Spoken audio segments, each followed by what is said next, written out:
Something crash-landed in the fields, so Harvey went out to investigate.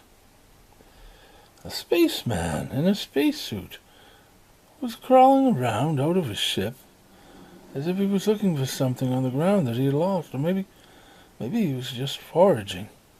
So Harvey approached him to help, and the spaceman stopped him with his mind and thought, "No, do not touch me. I am a methane breather. Last time I visited this planet, it was vastly different than it is now.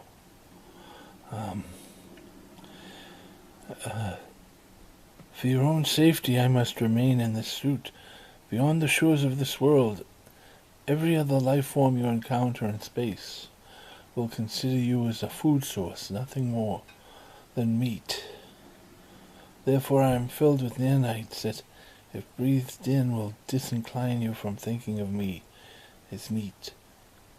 But as oxygen breathers, the exposure to my nanites might have strange effects upon you. The nanites understand normal life forms, the ones I generally encounter." "Oh, no worries about that, sir," said Harvey. "You could not look more disgusting. Definitely not meat. It must be the iron core of your planet. I bet it makes your planet and its inhabitants, oxygen breathers, unique in all the known universe. Yes, indeed, what a find," he thought gleefully. Suddenly the spaceman was shot by someone out in the distance. "Oh!" He struggled forward and grabbed an object that was lying on the ground. It must have been what he was retrieving when Harvey had approached. Then something happened, and the man was gone. The spaceman was gone. The ship was gone, and the field looked, well, untouched.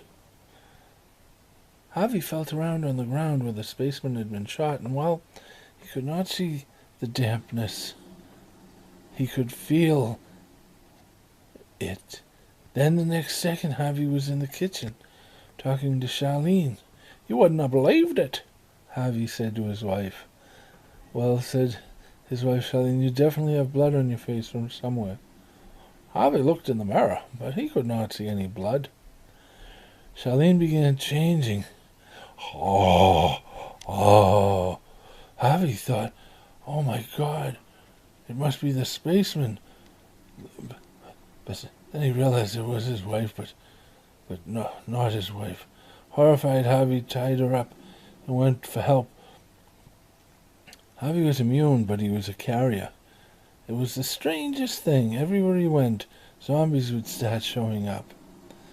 The closer people, and as more and more zombies began showing up, people began to gather for their own protection, or so we thought. But the nanites and the pheromones that hit the zombies released had strange effects upon us that we are only now starting to realize. But this only complicated matters to the point where there was a time when nearly every family in Dimbledorm had at least one zombie among the ranks.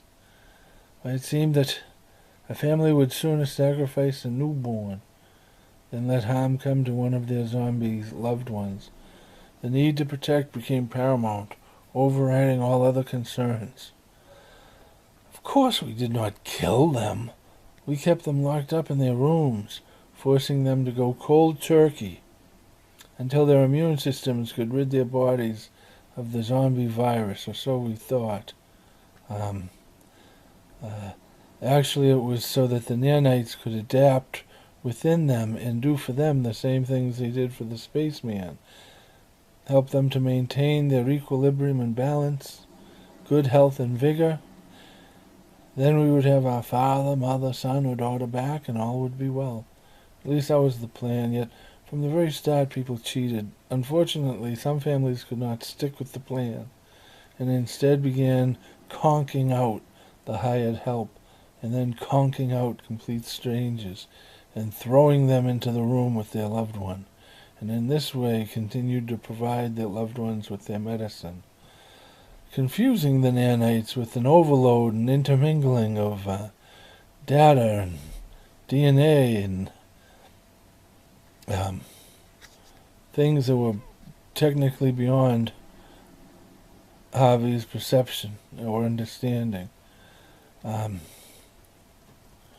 uh, uh, um, so that the nanites could not get a baseline from which to begin repairs. Cold turkey was required. But like so many things back then, we knew it, and yet we did not know it. So many things, what seemed to be guiding us, it was all subconscious, beyond our perceptions, confusing.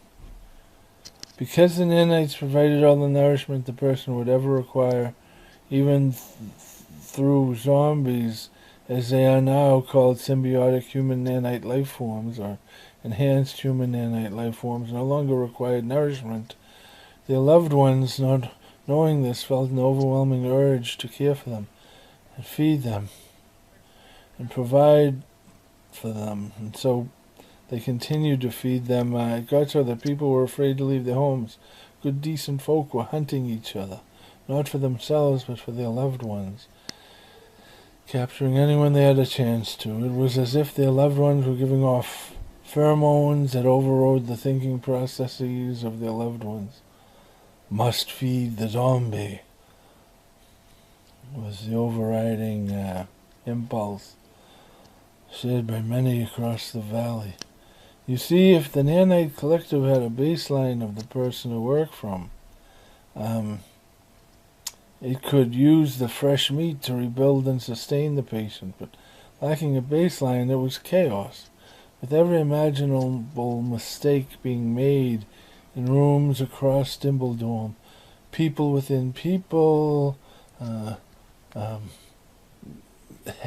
extra head or two, body parts popping up and out of the person in the strangest places. A leg where an arm should be, a head where a leg should be.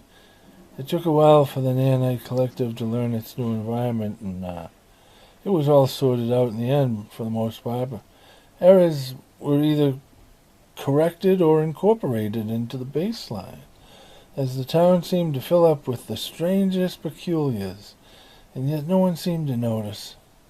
And now, thinking back on it, the age of zombies came and went in the blink of an eye, thought Harvey.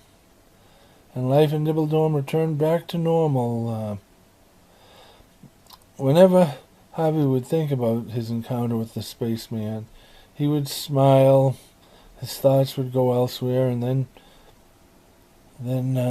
he'd move on to other things. Then we zoom out, revealing Dimbledorm is all within a snow globe and is being displayed.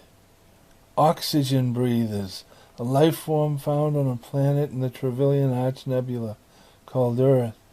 Then as we pull even further back, we were able to see millions of billions of snow globes and millions of billions of